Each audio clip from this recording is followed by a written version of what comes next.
will always be grateful for this picture that my husband took of me hours before a procedure was done to finally end my pregnancy.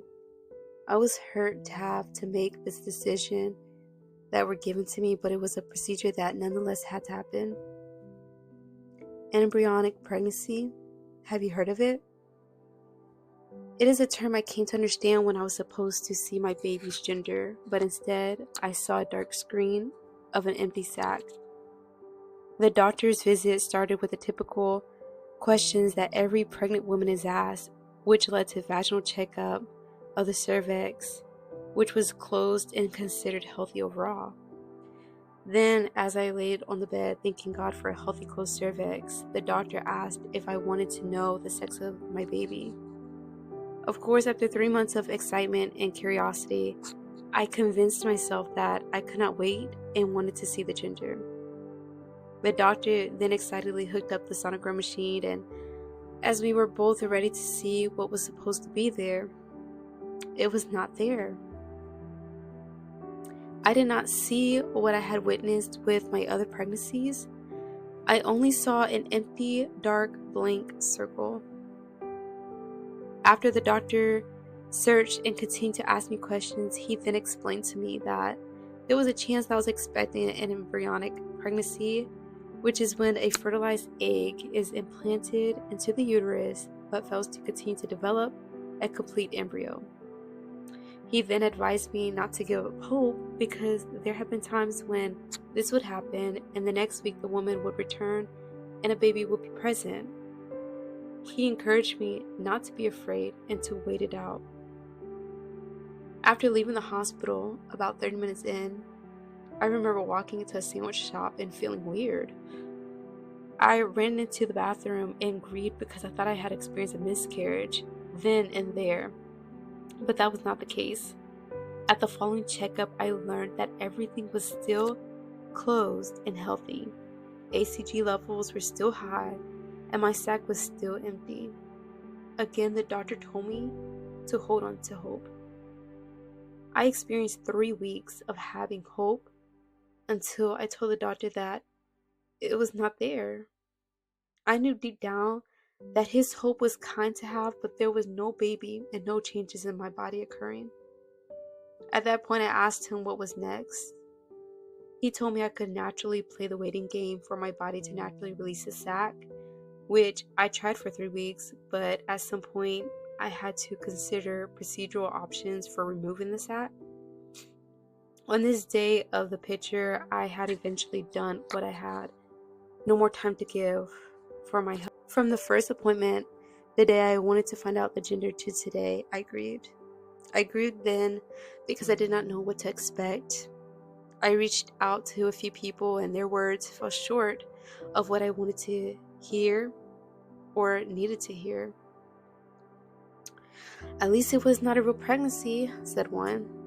I mean, there was no baby, so that should make you feel better, said another. I was being taught to as if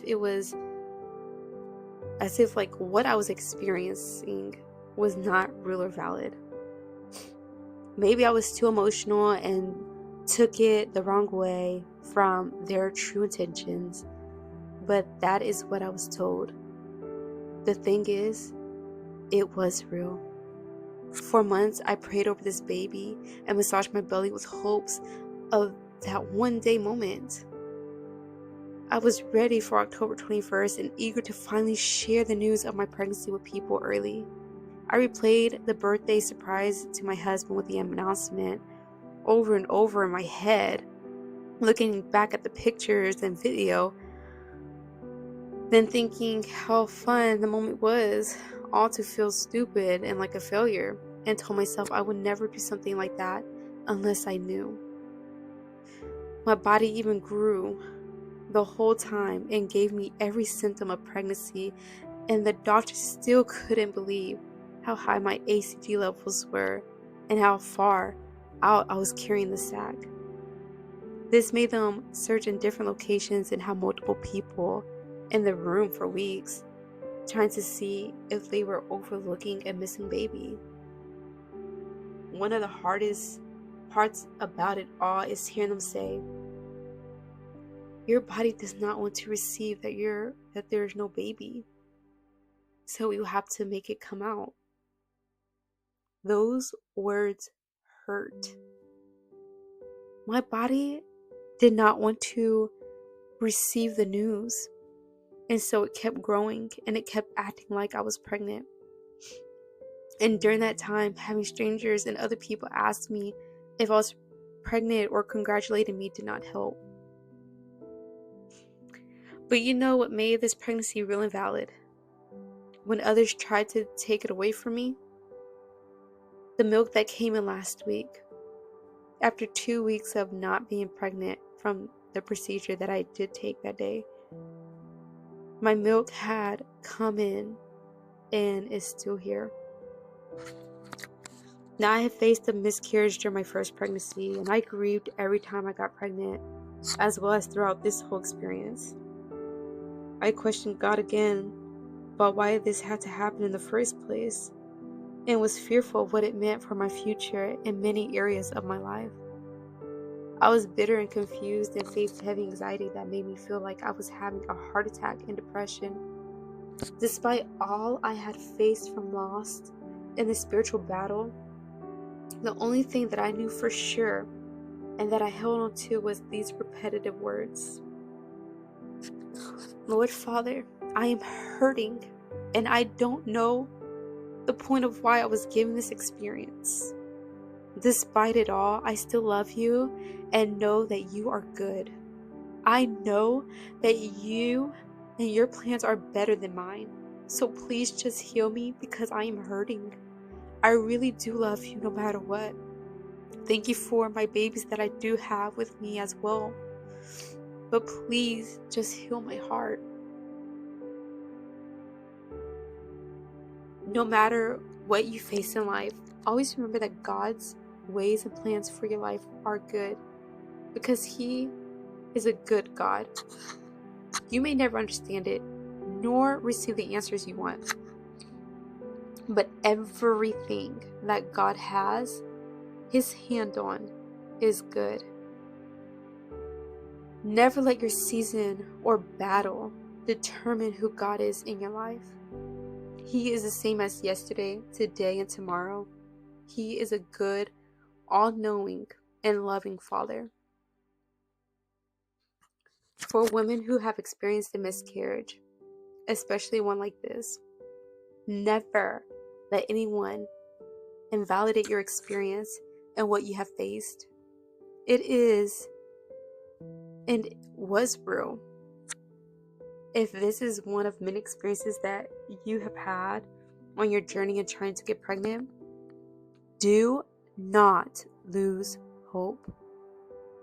I had many years where the doctor told me I could not have children, nor after the first miscarriage did I think I could have them as well, since nothing happened for years with my husband. But God's timing was perfect when it came, and I was blessed to be pregnant 3 times in a row. It was not my intention to have that happen back to back to back, but it did.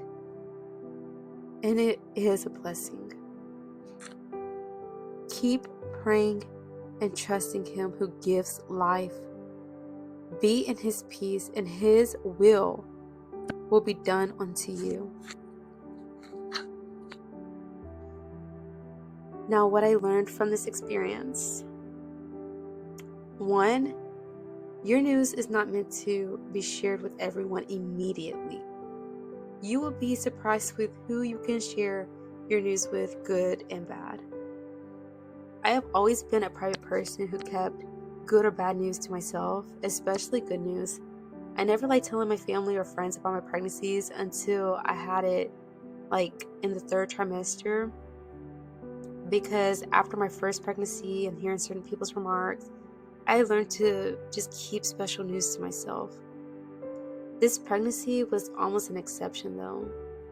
I was so excited about this pregnancy that the day I had my checkup and was about to find out my gender of the baby, I was actually ready to share my joyous news with the whole world.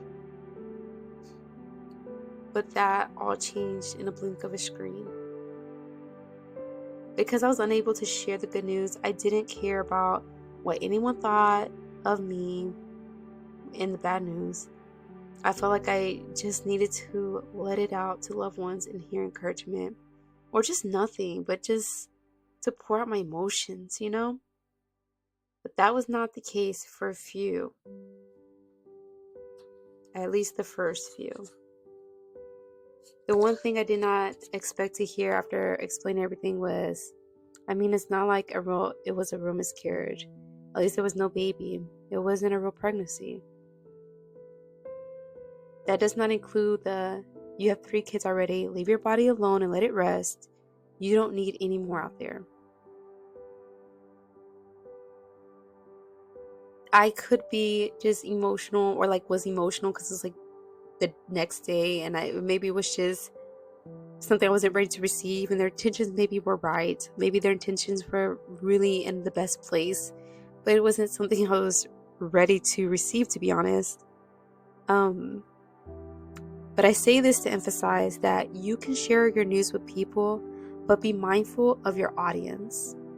Not everyone is going to tell you what you want to hear, nor should you have high expectations of others when you deliver such news. If you can, tell them what you expect from them with the news you're about to share, such as, I just want to say this with no response, or I would like to just vent to you about something and I am susceptible to hearing anything back. So could you just listen to me or hug me? This can work for those who know their audience, who know that person when delivering news. But I will say this. The first choice of people I thought I could tell my news to were the people I did not expect to hear the words that I didn't want to hear. That really hurt me, And the crazy thing is the last person I thought would have responded in their ways was the person that was the most compassionate person I wish I would have went to first. And I mean that person walked the journey with me, was willing to drive 4 hours away just to come to me and take care of me, called me every day, let me cry, asked me how I was feeling, let me cry, said, if this is real, despite of whatever, this is real, sent me this beautiful card and parting gift, and I don't know. So you never know, sometimes you could be surprised of who, I don't know, some people will surprise you on their reaction to certain news. So that's why I said good or bad, know your audience. But now I'm thinking, don't underestimate your audience either, because that one person I did. The second thing is timing is everything. Although life must continue to go on, do not rush the healing process for the convenience of others, nor try to just move on. With healthy habits, allow yourself to go through healing, through the healing journey. Through this journey that I am recovering from, I've learned that holding my emotions in was not the greatest thing to show my kids. Holding my emotions in made me angry. And at times I would unnecessarily shout at my children, which led me to feel remorseful for hurting their feelings. I apologized for this multiple times, but day 2 of my process, I could not hide my pain and emotions and explain to my toddlers after apologizing for the day before that I was physically in pain and hurt, that I did not receive a gift in my tummy that I thought I was going to have. Now my body is aching and sad.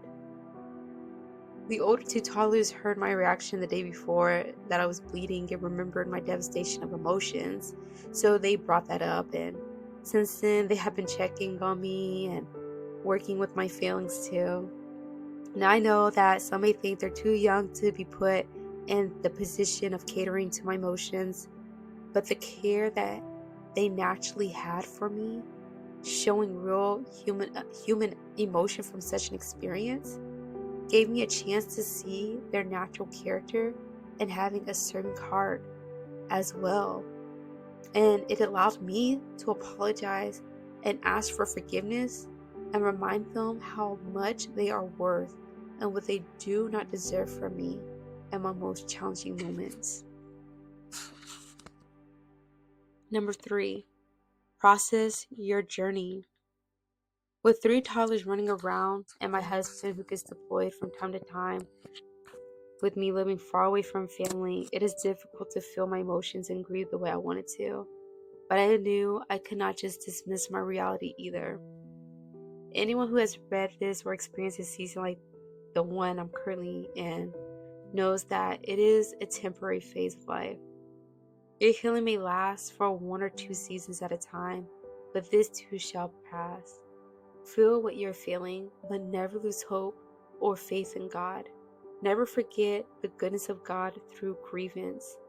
You have a right to how you feel and think, but you also have authority over your mind. So take captive those intrusive thoughts and speak life whenever you can. Pray and know that what the enemy meant for evil, God will turn it for good. 4, take care of yourself. Hygienic health, physical health, mental health, and spiritual health. Do not neglect to take care of your body as a whole during your healing process. You still need to eat healthy during your body's transition. Physically do what your doctor instructed or what your body feels like you need to do in recovery after your resting period. Mentally, you need to cope and find the right support group that can help you through this. And spiritually, you need the guidance, healing, comfort, hope, and faith that you can and will come through this season. This is not to say that you will forget such an experience, but to say you will not stay in that place of depression or physical pain forever. And number 5, spread the awareness that this is not a failure on a woman, but that miscarriages is more common than talked about. Sadly, this is not talked about to women until the moment it happens, which can be a good thing for some women if they are in early pregnancy with their mental health. Still, miscarriages do happen, and it occurs in 15 to 20% of women who at least have reported them clinically. Unless you're engaging in inappropriate or forbidden actions that can cause that to happen, a tragedy that occurs suddenly, such as a car accident or illness, or your body just happens to do it, this unfortunate experience is not a woman's failure or fault of any kind. And I just need that to be shared because I just kept going in thoughts and thoughts and thoughts at every appointment for almost 2 months, every week. And finally, after everything happened, I had one doctor who gave me statistics of all this information, and I was just like floored at how many women who like blame themselves for these things happening, when a lot of times, like I said, unless they're engaging in inappropriate things or forbidden actions, like, it just happens. And in my case, with this type of pregnancy, they don't understand how or why this happens. As I was told, there was not enough study towards it, but it happened.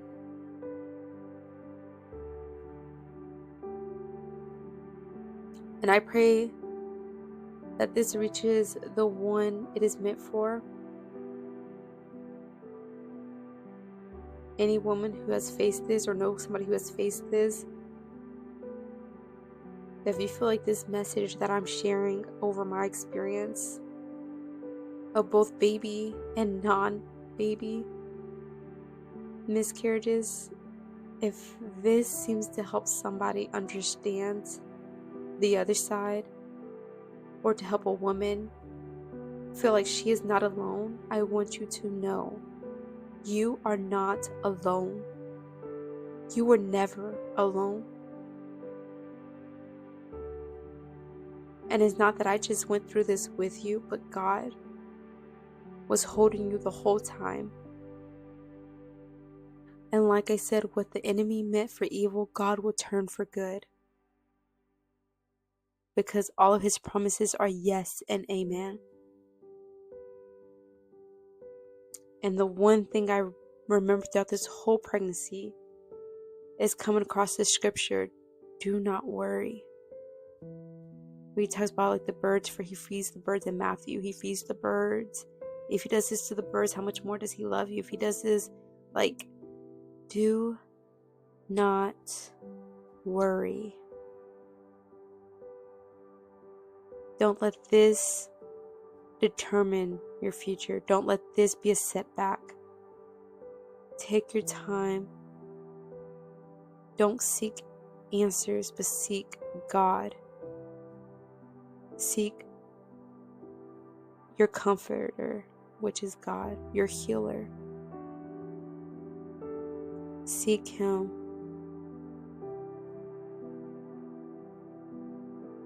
And you will be healed. And you will receive favor. And you will get through this. I love you. Shalom.